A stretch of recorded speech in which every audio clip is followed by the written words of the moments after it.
ikaw si Lara.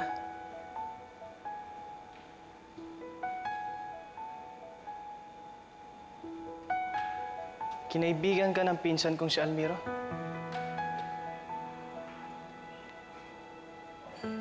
Hindi ako sang-ayon sa madalas na pagdalaw niya sa'yo. Sa pagkikita ninyo.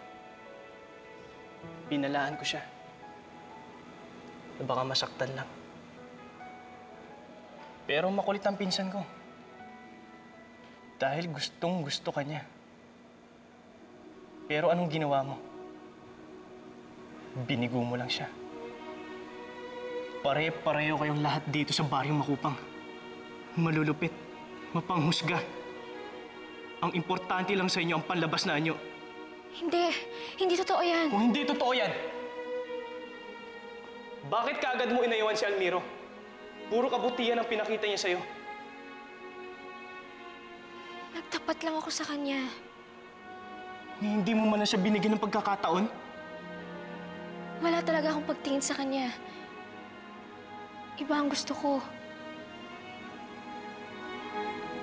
Sinong gusto mo?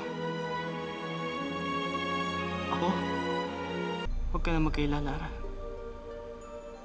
Inamin na sa akin ni Almiro.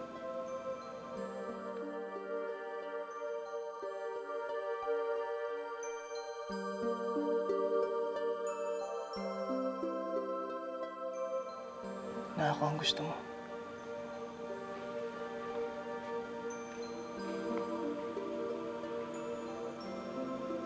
Sa palagay mo, Lara, tayo mas bagay.